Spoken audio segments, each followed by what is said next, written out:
बाकी पढ़ने का कोई फायदा नहीं। एक तो डेटाबेस हैंडलिंग में कल मैंने शुरू किया था, तो कल मैंने बताया था आपको टाइप्स ऑफ डेटाबेस।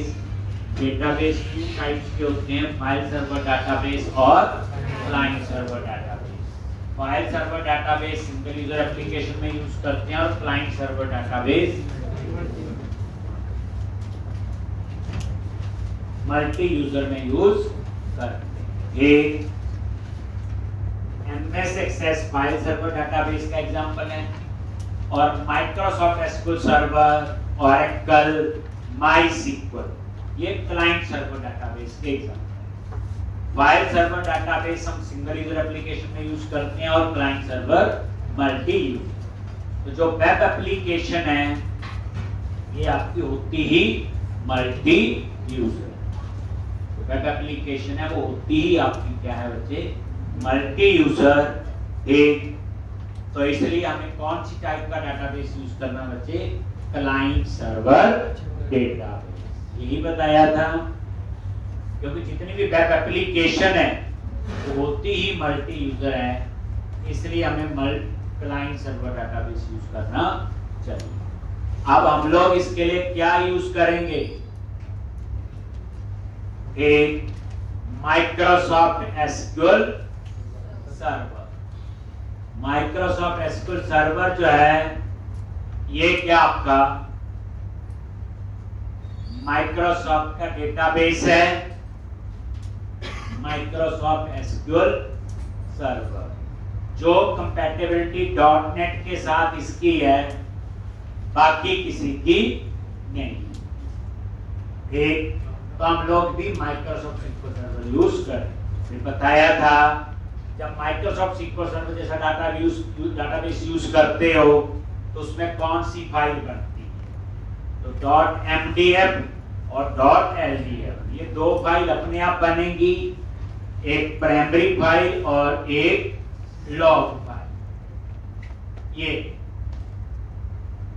एक लेकिन जब प्राइमरी फाइल का साइज एक्सीड होगा तो कौन सी बनती है, secondary file. Secondary file user defined होती है और मल्टीपल हो सकती है। इसी तरह से ये क्या आपका मोबाइल डेटाबेस, अगर मोबाइल के लिए यूज करना हो तो माइक्रोसॉफ्ट एसक्यूएल सर्वर में ये प्रोविजन है कि इसमें एसडीएफ एक्सटेंशन से फाइल बनती।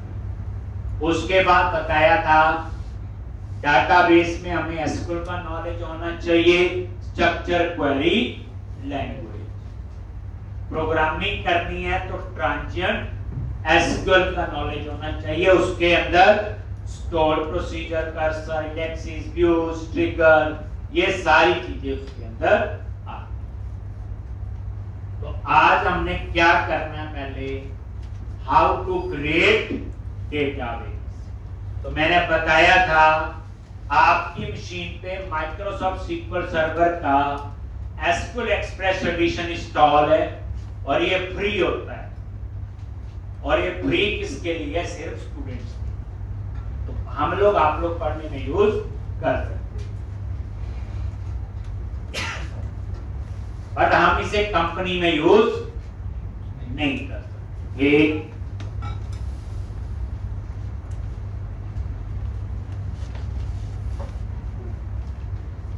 तो सबसे पहले तो लास्ट टाइम बताया था कि जो हम ASP.NET में एप्लीकेशन बनाएंगे वो अलग सर्वर पे रन होगी, उसको बोलते हैं एप्लीकेशन सर्वर, और डाटाबेस आपका अलग सर्वर पे होगा, उसको बोलते हैं डेटाबेस सर्वर। आज हमें डाटाबेस सर्वर पे जाके हमें डाटाबेस बनाना है, तो आज हम वो सीखेंगे। तो जो विजुअल स्टूडियो 2026 इंस्टॉल है, उन्होंने साथ में ही माइक्रोसॉफ्ट एसक्यूएल सर्वर इंस्टॉल किया। ठीक, चल तो विजुअल स्टूडियो में गए,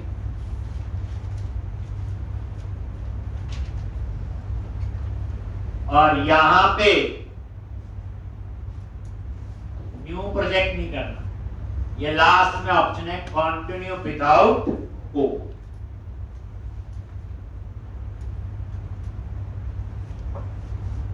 ये लास्ट में कंटिन्यू विदाउट कोड।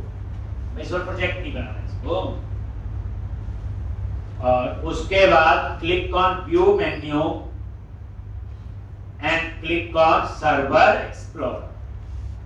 ये जो सर्वर एक्सप्लोरर होता है ये किसके लिए होता है आपका बच्चे? Database management.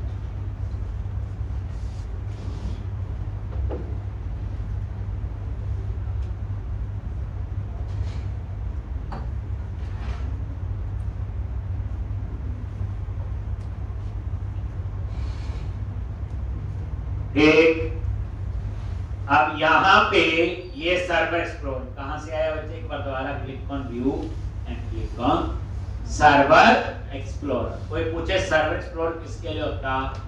तो टू मैनेज डेटाबेस, डेटाबेस की मैनेजमेंट। जैसे तो जब आप इसमें आए सबसे पहले आपने सर्वर्स पे जाना और ये नीचे आपके डेटाबेस सर्वर का नेम,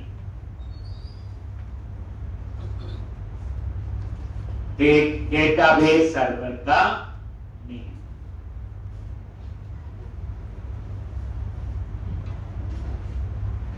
इसका नेम है आपका डेटाबेस सर्वर।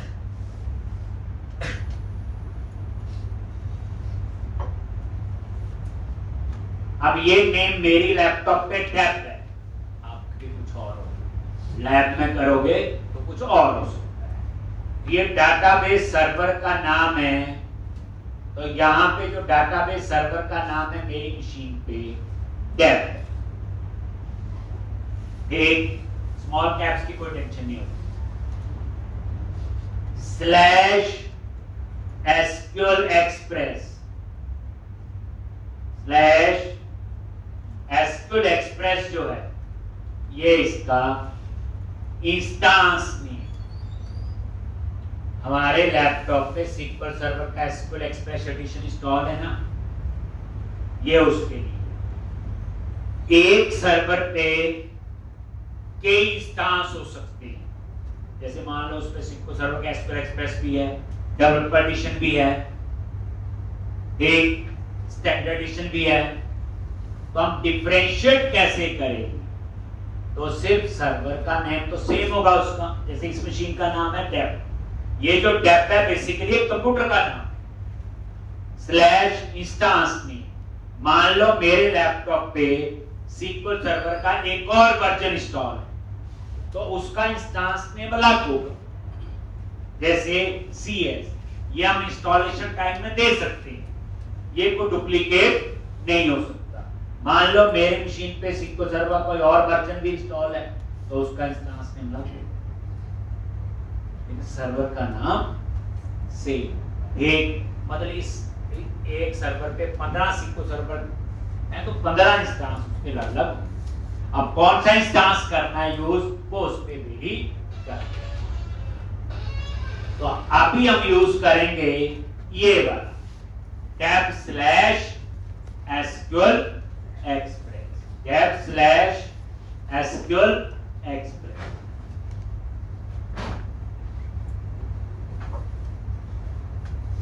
कैसे?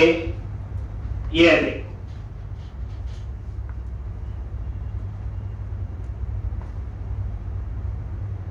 तो ये सर्वर का नाम डेप है, लिखा रहा है स्लैश एसक्यूएल एक्सप्रेस जो है वो क्या है इसका इंस्टांस नेम।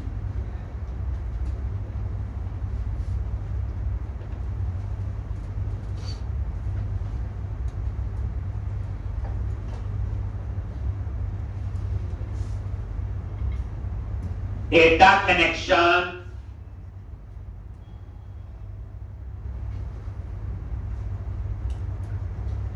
एक ये तो डेटा कनेक्शन पे राइट क्लिक करो, create a new SQL server database.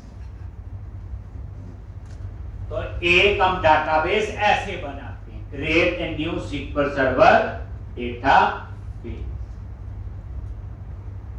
Data connection पे राइट क्लिक किया, create a new SQL server database, और tab/SQL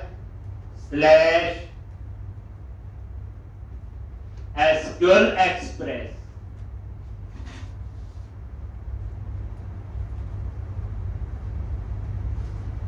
tab/SQL Express।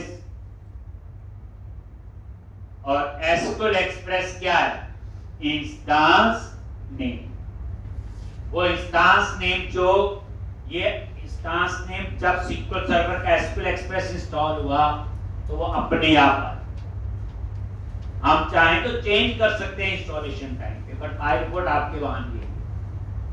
तो डेप तो सर्वर का नाम है, ये आपका कुछ और होगा, मेरा कुछ और। एक SQL Express ये इस सर्वर का नाम, आपके और मेरे इसमें फर्क है, डेप की जगह कुछ और होगा। मेरे यहाँ डेप है तो आपके यहाँ सर्वर का नाम कुछ और हो सकता। ये सर्वर का नेम /SQL Express। अब माइक्रोसॉफ्ट SQL सर्वर में 2 टाइप्स की ऑथेंटिकेशन होती है। यूज विंडोज ऑथेंटिकेशन और use SQL server authentication.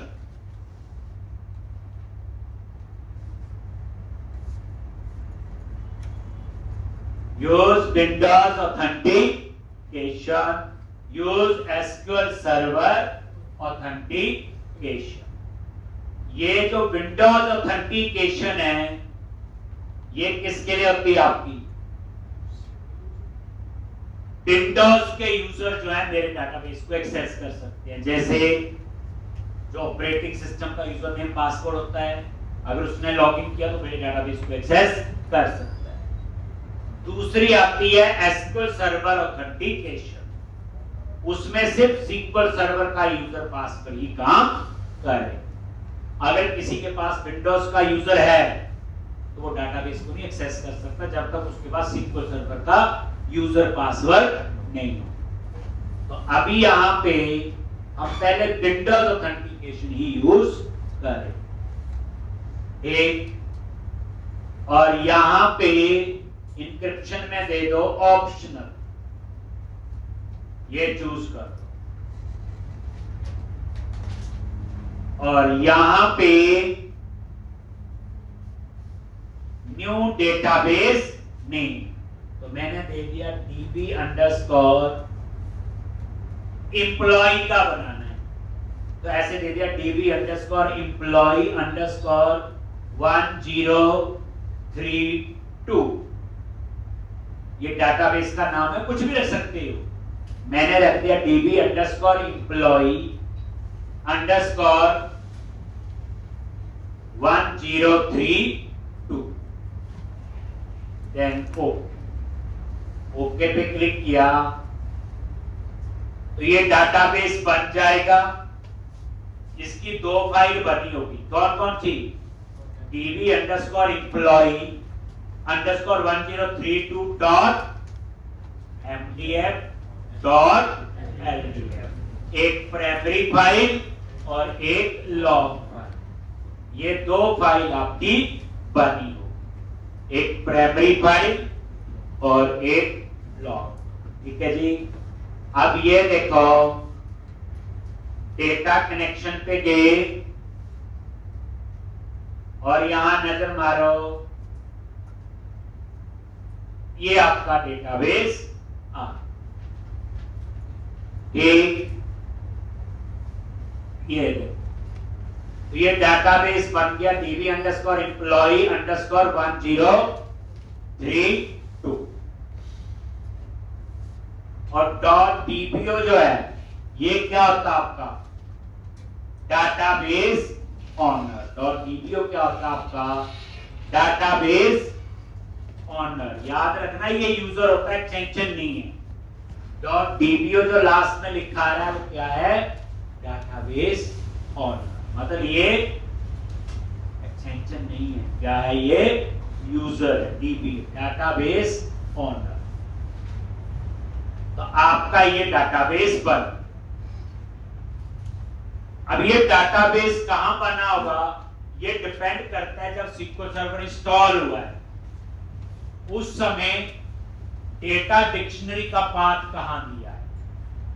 D drive में भी हो सकता है, ई में भी हो सकता है, सी में भी हो सकता है। कई बार तो हम ये काम करते हैं कि जो MDF फाइल है वो डी ड्राइव में और LDF फाइल ई ड्राइव में। फायदा ये है कल को डी ड्राइव करप्ट हो गई पूरी तो ई से एक्सेस हो सकता है। तो ये डिपेंड करता है इंस्टॉलेशन टाइम पे कहां पे। नहीं तो आप सिंपल सर्च कर सकते star.mdf, जहां सारी MDF होगी वही आपकी बन। अब हमने बनाने हैं टेबल्स। तो जब भी हम डाटाबेस बनाते हैं इंफॉर्मेशन को डिफरेंशिएट करने के लिए क्या बनाते हो? टेबल्स। जैसे स्टूडेंट की इंफॉर्मेशन अलग होगी, एम्प्लॉय की इंफॉर्मेशन अलग होगी, एक डिपार्टमेंट की अलग होगी, डेजिग्नेशन की अलग होगी। तो अब हम सीखेंगे हाउ टू क्रिएट टेबल।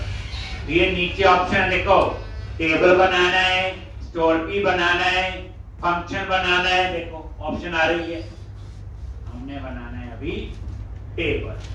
तो टेबल्स पे राइट क्लिक किया, ऐड न्यू टेबल। ये डाटाबेस हम कोडिंग से भी बना सकते हैं बच्चे, जो एक्चुअल में आजकल यूज होता है। अगला वही करेंगे जब MVC में काम करेंगे तो ये डाटाबेस कोडिंग से बनाएंगे, उसके बेनिफिट आपको बताऊंगा। Add new table.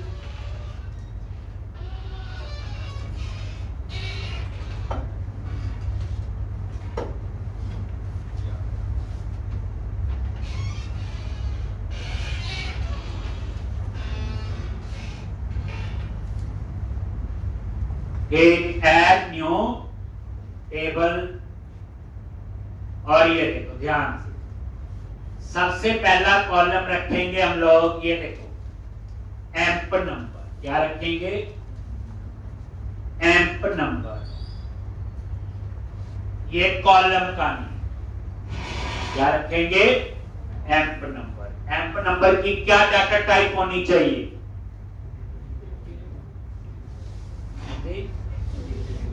कौन सा इंटीजर? डाटा टाइप का नॉलेज है। हाँ चलिए, मैंने बोला मेरे पास कल को 2 लाख इंप्लॉय हो सकते हैं, तो मेरा एम्प नंबर कितना होगा? तो एम्प नंबर 2 लाख तक जा सकते हैं, तो क्या डाटा टाइप लोगे? लेंगे तो इंटीजर ही, बट कौन सा इंटीजर ले जिसमें 2 लाख तक वैल्यू आ जाए?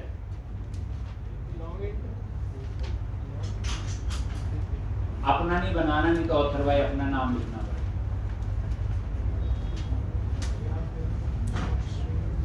तो बच्चे आपको पता होना चाहिए माइक्रोसॉफ्ट SQL सर्वर में कौन कौन से इंटीजर हो।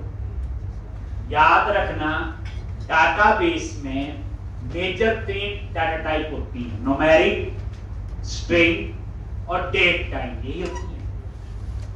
90% इन्हीं डाटा टाइप का काम है। और ये डाटा टाइप नहीं आती हो हमें कोई नहीं रखती।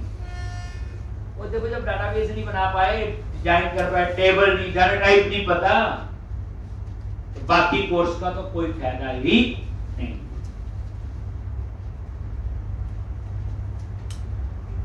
क्योंकि प्रोजेक्ट में सबसे पहले डाटाबेस ही डिजाइन होगा बच्चे। कोडिंग जो आप पढ़ रहे हो, चाहे MVC में पढ़ो, चाहे रेक्ट में पढ़ो, चाहे एंगुलर में, चाहे नोड में, वो तो बाद में आती है। यही तो आजकल के डेवलपर का जो फेलियर है सबसे बड़ा। तो हमें माइक्रोसॉफ्ट SQL सर्वर में कौन कौन से इंटीजर होते हैं हमें पहले वो नॉलेज होना चाहिए। तो लिखोगे नंबर 1 टाइनी इन, TINY।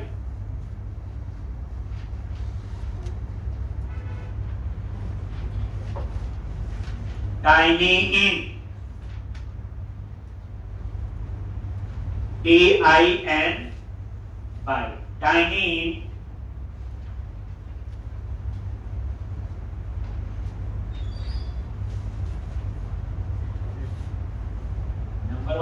टाइनी जिसका साइज होता है 1 bite. Number 2 small int,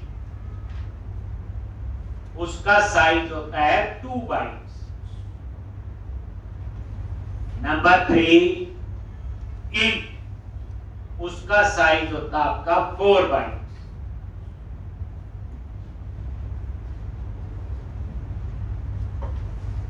big int, उसका साइज होता है 8 बाइट्स। बस यही इंटीजर होते हैं माइक्रोसॉफ्ट सिक्वल सर्वर में। इसके अलावा सोच रहे थे वो आपने बनाए। Tiny TINY, tiny size 1 byte, small int type size 2 bytes, int 4 bytes, big int 8 bytes. आप बोले नहीं हमने तो माइक्रो सिक्वल ही पढ़ा, हमने माई सिक्वल पढ़ा है, तो उसी के बता दो। उसमें भी ये चारों होती हैं। उसमें एक और होता है मीडियम इंट 3 बाइट्स, बाकी चारों यही होते। तो हर डाटा बेस को सीखने का तरीका तो सेम ही होगा ना। ठीक, तो आप बताओ मैं कौन सा इंटीजर लूं जिसमें मेरी 2 लाख तक वैल्यू आ जाए, क्योंकि आपके नंबर 2 लाख हो सकते हैं। कौन से लेंगे जी? मैं ले लो, भी किट बड़ा है, इससे बड़ा तो है भी नहीं।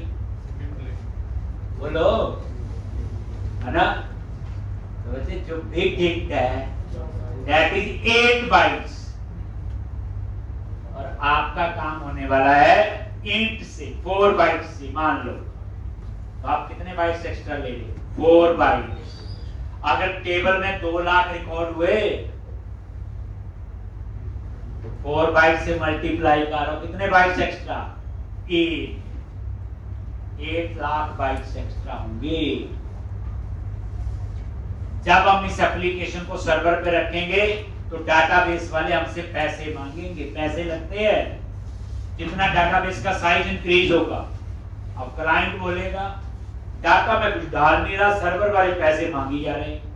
तो क्या पता डेवलपर ने कितनी अच्छी अच्छी डाटा टाइप की, और जिस बेचारे डेवलपर को टीचर नहीं पता होगा तो बाकी भी नहीं पता होगी, उसने और जगह भी हेरा फेरी की हो। एक जैसे टाइनी TINY, टाइनी का साइज होता है 1 बाइट। उसकी कैपेसिटी होती 1 से लेके 255 तक।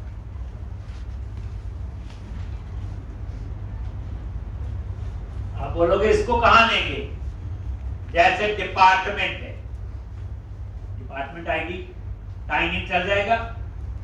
255 तक की मैक्सी वैल्यू है कि पता है। डिपार्टमेंट 10 हो सकते हैं, कंपनी में 15 हो सकते हैं, 250 तो नहीं हो सकते। तो वहां काम किससे होगा? टाइनी 1 बाइट से। अब वहां इंट ले लोगे 4 बाइट्स तो 3 बाइट्स एक्स्ट्रा।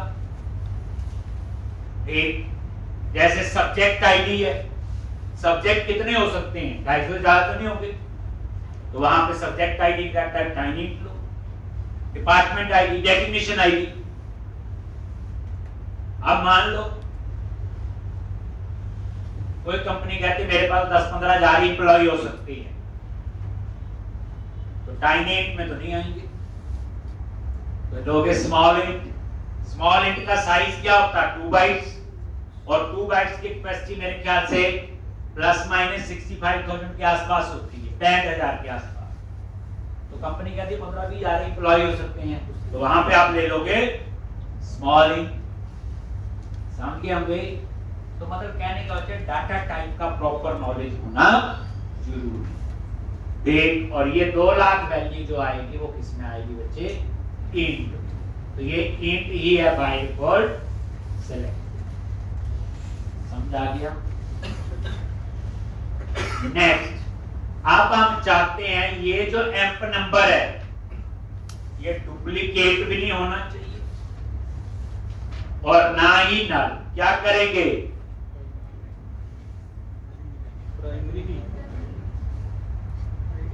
प्राइमरी की क्यों बनाएंगे? प्राइमरी की क्या है? प्राइमरी की ना बनाऊं तो क्या प्रॉब्लम? बस ये आंसर।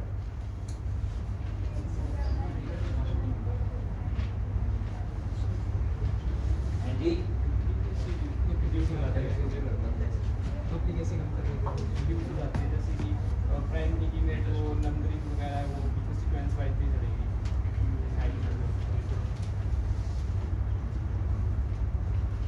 रिक्वायरमेंट क्या है? एम्प नंबर में ना डुप्लीकेट वैल्यू आए ना नल। तो इसका मतलब उसके ऊपर मुझे कोई कंस्ट्रेंट लगाना है। डाटाबेस में हम क्या कहते हैं? कंस्ट्रेंट। ऐसा कंस्ट्रेंट लगाओ कि एम्प नंबर ना डुप्लीकेट हो ना नल हो। करेक्ट? क्या बोलते हो उसको? कंस्ट्रेंट, वैलिडेशन और चेक्स।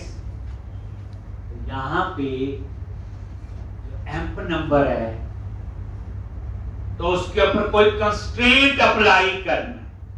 अब हमारे पास कई कंस्ट्रेंट है, प्राइमरी की, फॉरेन की, नॉट नल, नल, चेक, कई कंस्ट्रेंट है। तो यहां पे अगर मैं इसके ऊपर यूनिक भी कंस्ट्रेंट है, अगर इसके ऊपर मैं यूनिक लगा दूं, यूनिक का मतलब क्या होगा? डुप्लीकेट नहीं होगा। और नॉट नल लगा दूं, काम तो तब्दील हो जाएगा। फिर मुझे बताए प्राइमरी की क्यों लगा? कुछ एक्स्ट्रा बेनिफिट होगा तो पहली बात समझो, डाटाबेस में कंस्ट्रेंट होते हैं, प्राइमरी की, फॉरेन की, यूनिक, नॉट नल, चेक, ये कंस्ट्रेंट है, वैलिडेशन चेक्स। हम इस पे लगाएंगे प्राइमरी की कंस्ट्रेंट। प्राइमरी की कंस्ट्रेंट लगाने का क्या बेनिफिट है? एक तो नॉट नल एंड यूनिक, जो हमें चाहिए, ना एम्प नंबर डुप्लीकेट हो ना नल हो। दूसरी बात, एक टेबल पे एक ही प्राइमरी की हो सकती। एक दूसरी बात, एक टेबल पे एक ही प्राइमरी की हो सकती है। तीसरा,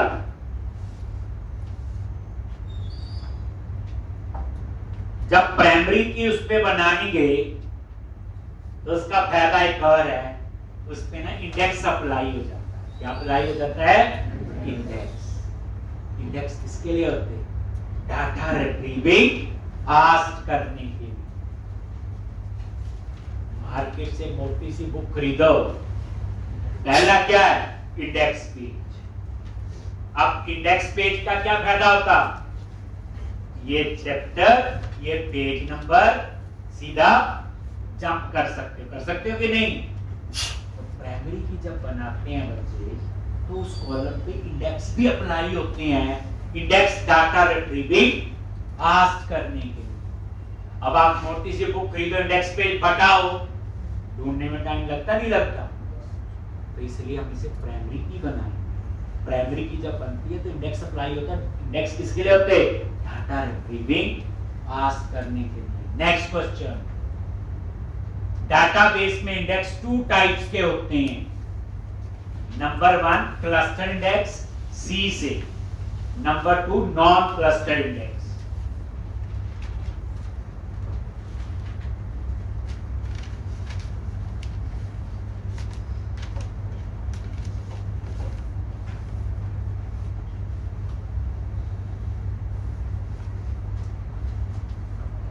एक number 1 cluster index, number 2 non cluster index. जब प्राइमरी की बनती है तो उस पे क्लस्टर इंडेक्स होता है, और जो क्लस्टर इंडेक्स है वो भी एक टेबल पे एक होता है, और प्राइमरी की भी एक टेबल पे एक होता है।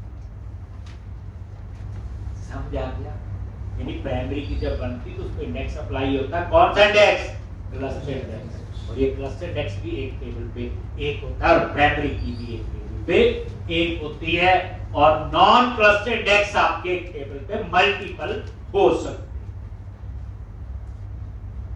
क्या हो सकती हैं? मल्टीपल हो सकते हैं। याद है मुझे मारे में ये भी बता दो, क्लस्टर नॉन क्लस्टर इंडेक्स कैसे काम करते हैं, ये आपने पढ़ना। हिंट दे देता हूं, एक में फिजिकल इंडेक्स बनता है, एक में लॉजिकल इंडेक्स बनता है। क्या बनता है? फिजिकली और लॉजिकली। वैसे बताओ जो फिजिकल इंडेक्स फास्ट होगा या लॉजिकल? क्यों? क्योंकि वो उसके लिए ऑपरेशन क्योंकि जो फिजिकल इंडेक्स है वो डाटाबेस के अंदर बन के स्टोर हो जाता है, तो एक बार बन गया फिर तो यूज ही होगा। लॉजिकली तो मेमोरी में बनता है, तो उसमें ज्यादा टाइम लगेगा। बट फिर भी क्लस्टर और नॉन क्लस्टर इंडेक्स में क्या फर्क होता है ये मुझे पढ़ के आना है, मुझे आपने बताना। ठीक, तो अब आपको पता चल गया क्यों बनाएंगे प्राइमरी की। सिर्फ नॉट नल एंड यूनिक नहीं है, तो मैं नॉट नल और यूनिक कंस्ट्रेंट ना लगा दूं, मुझे तो इंडेक्स भी चाहिए, परफॉर्मेंस बेटर भी चाहिए। तो इंडेक्स से होगी, रिट्रीविंग फास्ट होगी उससे। ठीक, तो हम इसे प्राइमरी की बनाएंगे। कैसे बनती है बच्चे? की बनी हुई है, वैसे बनी हुई है। इसको यहीं पे राइट क्लिक करो, हटा, हट गई, रिमूव हो गई। दोबारा से राइट क्लिक करो, सेट एज प्राइमरी। ये टॉगल होता है, एक मतलब एक बार लग गई, एक बार हट गई। दोबारा से लगानी है तो लगा। ठीक, चलिए आगे। ये नीचे बना हुआ, ये मैं समझाऊंगा। ये इसकी सीक्वल लिखी जा रही है, एम्प्लॉय नेम।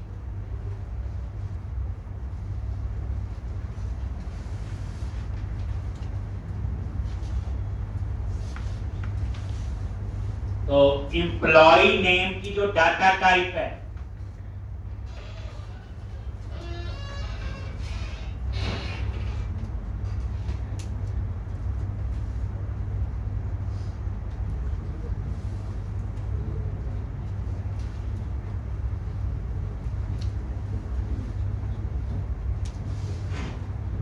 Amp number. अब दूसरा कॉलम है एम्प्लॉय नेम।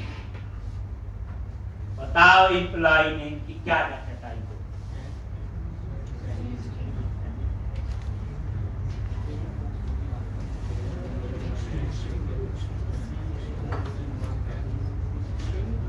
जी,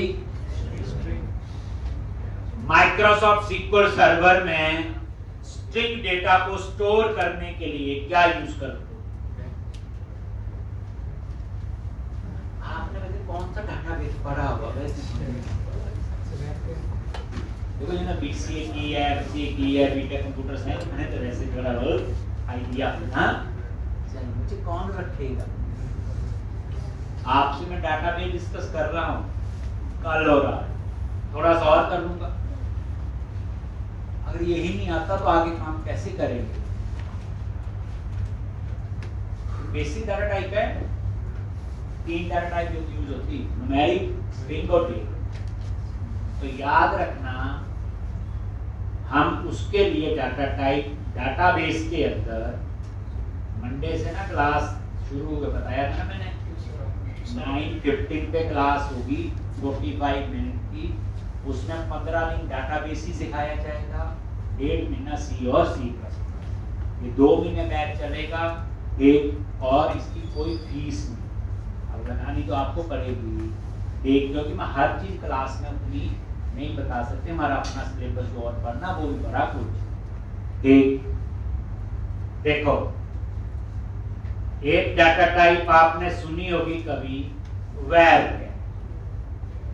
स्ट्रिंग डेटा को स्टोर करने के लिए माइक्रोसॉफ्ट सीक्वल सर्वर में क्या डाटा टाइप होती है? वैर है। जब हम कहते हैं बच्चे स्ट्रिंग डेटा, तो इसका मतलब ये नहीं A to Z, उसमें 1 2 भी आ सकता है। डबल कोट्स में लिख दो, जैसे एड्रेस है, एड्रेस का हाउस नंबर भी आएगा, तो जो डबल कोट्स में लिख सकते हो वो सारा ही स्ट्रिंग होगा, पहली बात। तो स्ट्रिंग डेटा के लिए कौन सी डाटा टाइप होती है? इसमें वैर है ना। अब मेरा क्वेश्चन इसी पे आ गया, मान लो मेरा एक कॉलम में कमेंट या मैसेज। अब वो कमेंट जो है 12-15 हजार लाइन का हो सकता है, या 12-15 हजार कैरेक्टर का हो सकता है, 10,000 से ऊपर, मान लो 10-12 हजार कैरेक्टर का हो सकता है। तो तो क्या डाटा टाइप लेंगे? तो पता होना चाहिए var की मैक्सिमम कैपेसिटी कितनी होती? 250। और वो झूठ सच बोल दिया करो, इंटरव्यू देना बोलना ही पड़ेगा वहां पे। तो याद रखना जो वैर कैर है उसकी मैक्सिमम कैपेसिटी होती है 8000। करेक्ट।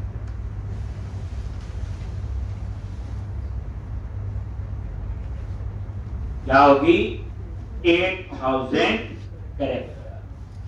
बट मुझे तो 10,000 ट्रैक्टर स्टोर करने हैं तो इसमें नहीं आएंगे। उसके लिए डाटा टाइप होगी var max।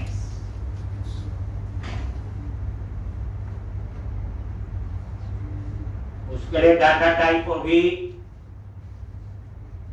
var max।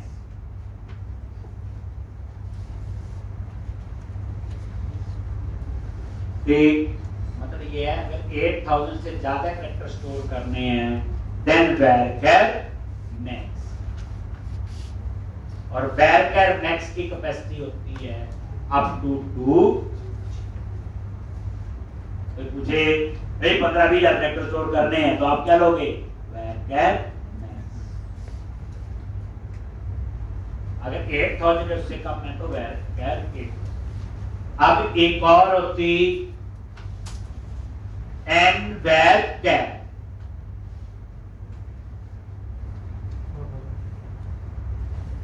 var और nvar में क्या फर्क?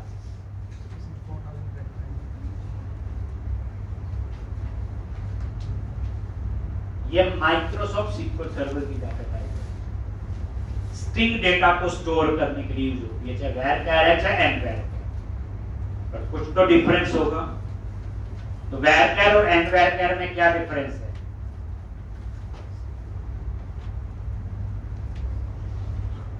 अगर मैं सिंपल बोलूं, एक स्ट्रिंग स्टोर करना है मल्टी लैंग्वेज में। एक स्ट्रिंग स्टोर करना है कैसे?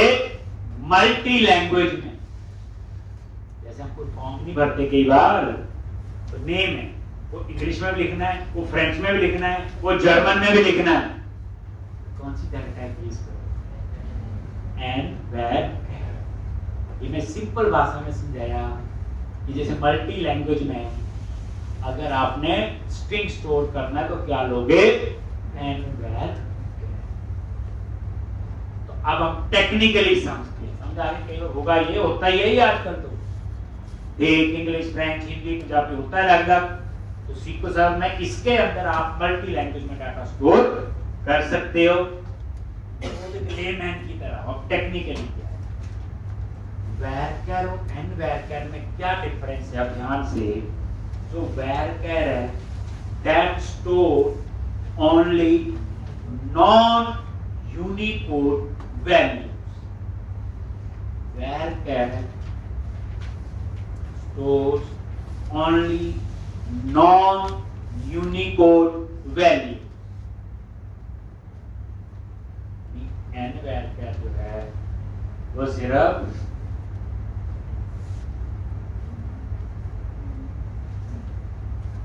nvar जो है वो हम लोग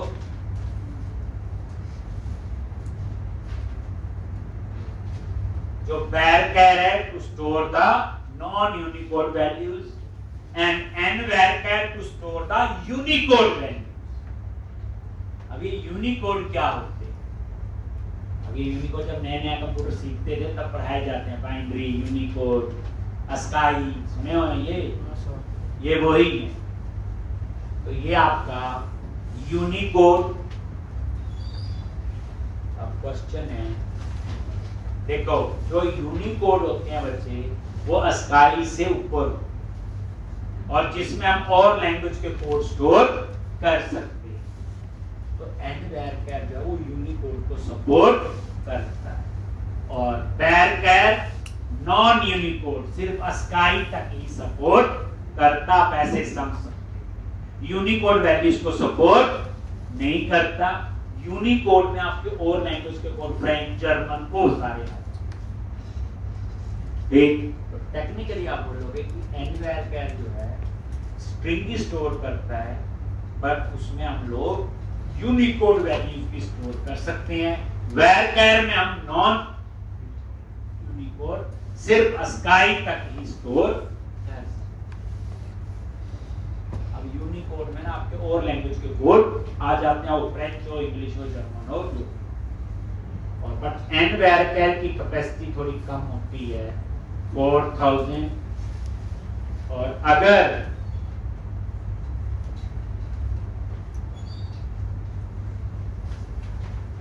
मैक्स है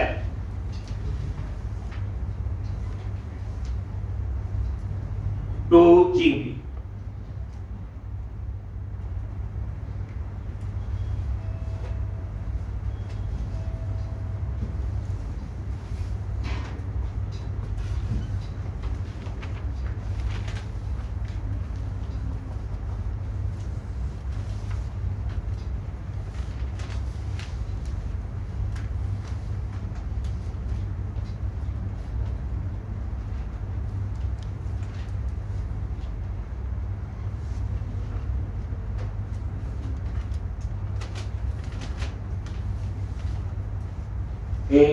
nvarchar जो है अगर आपको 4000 से ज्यादा स्टोर करने हैं तो nvarchar, और मैक्स लगाओ तो 2 GB। अब एक और है char, तो बताओ char और varchar में क्या फर्क? देखो 2-3 तो डाटा टाइप यूज होती, कोई नहीं आती है तो क्या ना प्रोजेक्ट बना सकते, कुछ नहीं कर सकते। बताओ varchar और char में क्या फर्क है? सर जो char है वो फिक्स लेंथ और सेम मेमोरी देता है, और जो varchar है वो एक तो बाइट एक्स्ट्रा देता है। और बोलो varchar और char में क्या डिफरेंस है? तो याद रखना बच्चे, पहली बात, जो char में स्टोर हो सकता है वो varchar में हो सकता है, जो varchar में हो सकता है वो दोनों में स्ट्रिंग डाटा ही स्टोर होगा। इसलिए ऐसा कोई डिफरेंस ना बनाना इसमें ये स्टोर नहीं होगा या इसमें ये स्टोर होगा। डिफरेंस क्या है? जो char है that is fix length. Fix length का मीनिंग ये है कि जैसे 50 लिखा है, अगर इसके अंदर 10 कैरेक्टर भी स्टोर करो, मेमोरी 50 की ही ले, 50 कैरेक्टर। और जो varchar है 50 लिख दिया, 15 कैरेक्टर स्टोर करोगे तो वो उसके हिसाब से मेमोरी ले। मतलब varchar होता वेरिएबल है, जितना डाटा डालोगे उसके हिसाब से वो ले। char जो होता है वो आपका क्या होता है बच्चे? Fix length. और varchar जो होता है वो आपका वेरिएबल लेंथ।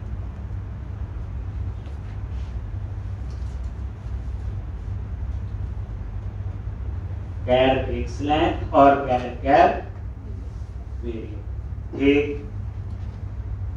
मतलब ये है इसने 50 कैरेक्टर जितनी मेमोरी लेनी है क्या है, चाहे 2 कैरेक्टर स्टोर करो, चाहे 4 ही करो, चाहे 50।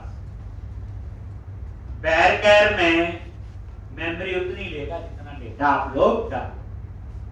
अब एक क्वेश्चन है, अगर 50 से ज्यादा कैरेक्टर डालूंगा तो क्या होगा? जी,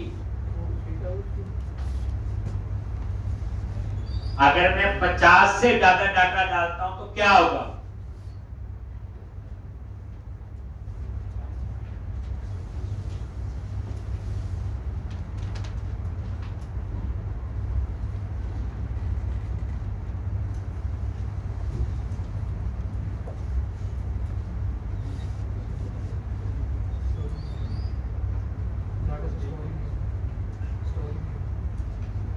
पचास से ज्यादा डालोगे तो 50 के आगे के कैरेक्टर को ट्रंकेट कर दे। ठीक, जैसे मान लो मैंने साइज 5 कर दिया, ठीक, तो ये क्या करेगा, आपने लिखा अमित कुमार, तो पहले 5 कट उठा लेगा, बाकी ट्रंकेट कर देगा। तो इसलिए इसमें ओवरफ्लो नहीं आता। ओवरफ्लो आएगा इंटीजर में, जैसे टाइनी कैपेसिटी है 255, अगर 260 डाल दिया तो वहां ओवरफ्लो का एरर आएगा, इसमें एरर नहीं आता, इसमें ट्रंकेट होता है, याद रख, स्प्रिंग है। एक अगर मैं आपसे करके पूछूं, एक स्ट्रिंग है वो 5 कैरेक्टर का ही होगा, ना कभी 5 से ज्यादा होगा ना कभी 5 से कम। कैर 5 लोगे या बैर कैर 5 लोगे? पता होता कई बार ये आईडी 5 कैरेक्टर का है, ना 5 से कम होगा कभी, ना 5 से ज्यादा। कैर 5 लेंगे या बैर कैर 5? कैर 5 ले, मैं इतना बता दो, बैर कैर 5 लेंगे तो क्या प्रॉब्लम आएगी? हम तो उससे ही हो जाएगा।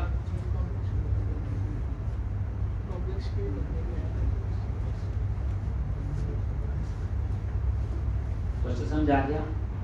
मैं भी कैर 5 लूंगा, बस इतना बता दो, बैर कैर 5 लेंगे तो क्या प्रॉब्लम आएगी? इसे कहते हैं रिवर्स इंजीनियरिंग। बताओ।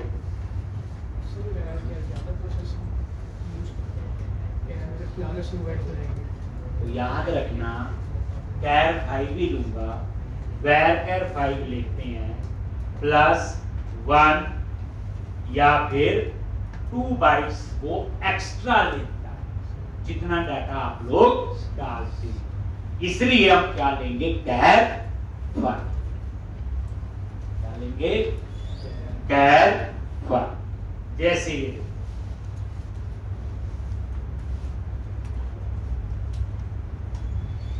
ये आपने लिख लिया कैर 5,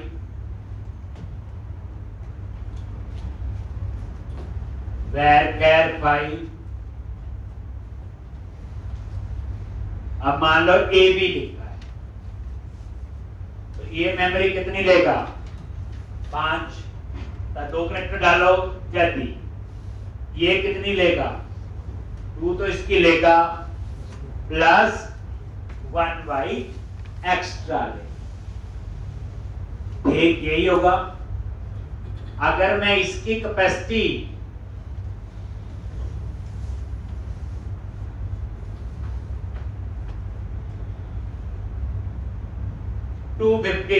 याद रखना, अगर बैर कैर के अंदर 255 तक का साइज है तो 1 बाइट एक्स्ट्रा लेता है। अगर बैर कैर का साइज 255 से ज्यादा है, ठीक, तो ये एक्स्ट्रा क्या लेगा, 2 बाइट्स, लिखा ना 1 और 2 बाइट्स एक्स्ट्रा लेता है। अगर बैर कैर का साइज 255 से नीचे है तो 1 बाइट लेगा, और 255 से ऊपर है तो 2 बाइट्स। ठीक, मतलब ये है, अगर ग्रेटर देन 255 है देन ये लेगा 2 बाइट्स, और अगर ये लेस देन मतलब 1 से लेके 255 तक है तो लेगा 1। ठीक, याद हो गया जी। चलो अब आप यहां पे आके नेम, इसकी डाटा टाइप हम वैर कैर ले, जो अभी पढ़ रहे थे, ये है कि वैर कैर 50 ले लिया साइज, क्या ले लिया, वैर कैर 50। ये हम कम ज्यादा कर सकते हैं, यहीं पे क्लिक करो, 100 कर लो, 75 कर लो, वो आपकी मर्जी। तो नेम का हमने ले लिया वैर कैर 50। उसके बाद है एड्रेस। एड्रेस का भी मैंने क्या लिया, आप एन वैर कैर ले लोगे तो भी चल जाएगा, वैर कैर 50, लेकिन मेरा एड्रेस थोड़ा बड़ा हो सकता है, तो मैंने क्या किया, वैर कैर 100। ठीक,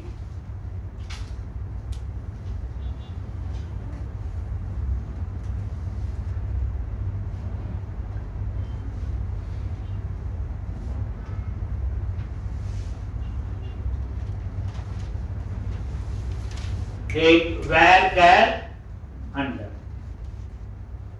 तो इसका एड्रेस है साइज where अंडर का एड्रेस थोड़ा बड़ा हो, एक लार्ज,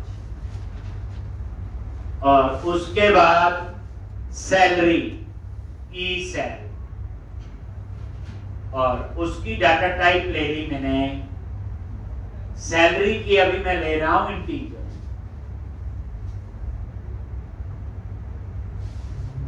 ई सैल सैलरी। अब क्वेश्चन है अगर सैलरी पॉइंट्स में होगी तो क्या डाटा टाइप लोगे? हाँ जी, क्या देंगे बोलो? मनी लेंगे, न्यूमेरिक लेंगे, फ्लोट बोल रहे फ्लोट लेंगे, डेसिमल लेंगे, बताओ कौन सी लेंगे? बोलो डेसिमल, बोला फ्लोट लेंगे, फिर डेसिमल भी है, मनी भी है, न्यूमेरिक भी है, इतना ही पढ़ना पड़ेगा जितना हमने बैर कैनवर उसमें पढ़ा। अभी नहीं आता, मैंने इंट लिया, देखो उसमें भी आपके फिक्स लेंथ होते हैं, वेरिएबल लेंथ होते हैं कि डेसिमल के बाद कितने डिजिट की एक्यूरेसी चाहिए, 2 की चाहिए। अब कोई साइंटिफिक नोटेशन है उसमें 14 डिजिट की एक्यूरेसी चाहिए, 12 की चाहिए, तो उसमें फिक्स लेंथ होता है और वेरिएबल लेंथ होता है। तो जब आगे जरूरत होगी तब करेंगे। अभी सिर्फ सैलरी तक मैंने ले लिया और डाटा टाइप उसकी इंट। ठीक, अब यहां पे एक क्वेश्चन है कि माइक्रोसॉफ्ट सीक्वल सर्वर में एक टेबल में हम मैक्सिमम कितने कॉलम ले सकते हैं? मैंने 4 लेने हैं, एम्प नंबर, नेम, एड्रेस और सेल। कितने ले सकते हैं? हाँ बोलो है कितने चाहिए, कितने लेंगे? ये जितने रिक्वायरमेंट वही निकलेगा, कुछ तो होगा ना। माइक्रोसॉफ्ट सीक्वल सर्वर के अंदर मैक्सिमम नंबर ऑफ कॉलम्स कितने हो सकते हैं? तो याद रखना 1024 maximum number of column in Microsoft SQL server in A table. कितने?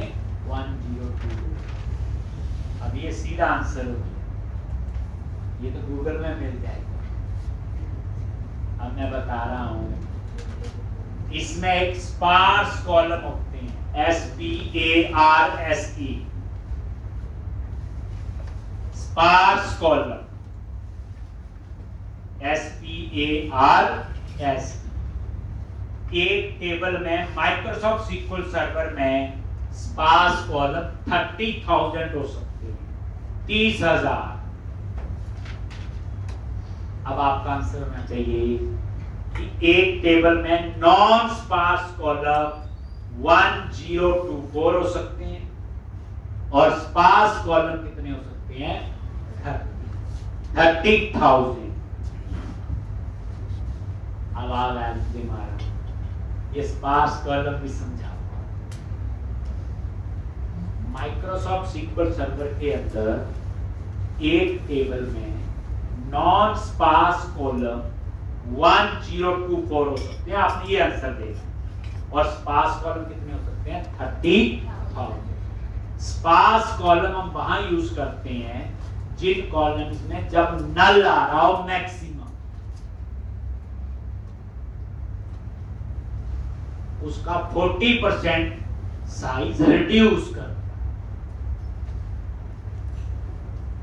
स्पार्स कॉलम वहां यूज करने जिन कॉलम में मैक्सिमम नल आ रहा हो, और फायदा क्या? उस कॉलम का साइज 40% रिड्यूस होगा। जैसे आप एक फॉर्म फिल करते हैं, उसमें ऑप्शनल कॉलम होते हैं 10-12, वो कभी भरेंगे कभी नहीं, तो नल ही आएगा।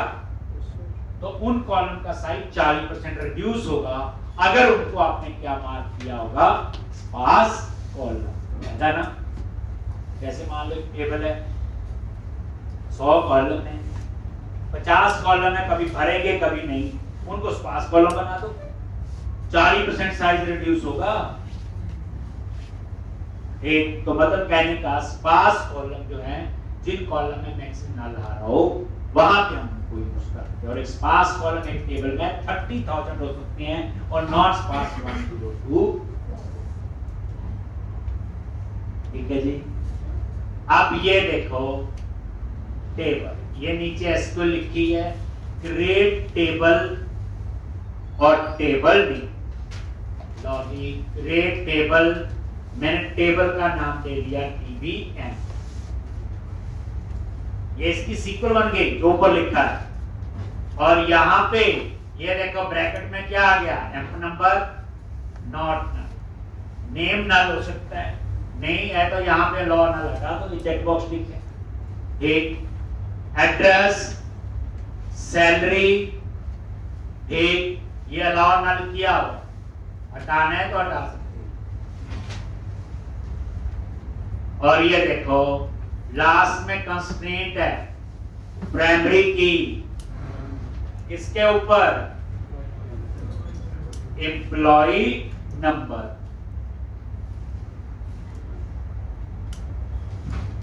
एक किस पे, एम्प्लॉय नंबर, और ये प्राइमरी, बस। अब ये टेबल तैयार है।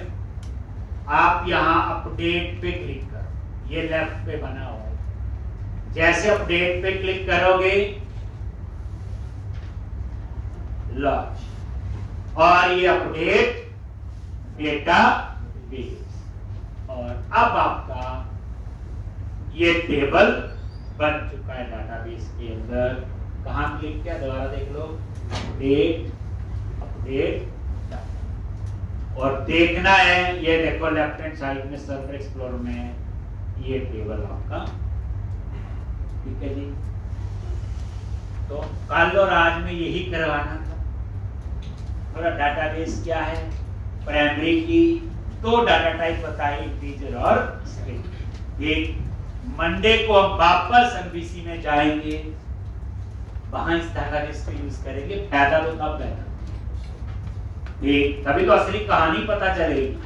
तो आपको डाटाबेस भी आना चाहिए। सैटरडे बच्चे प्रैक्टिस के लिए ओपन होता है 9 से 4, आप आ सकते हो, कुछ प्रैक्टिस करनी हो, कोई इंस्टॉलेशन हो, किसी की कवर अप हो, तो वो आप अपना आ सकते हो। मंडे हम इसी में ही आगे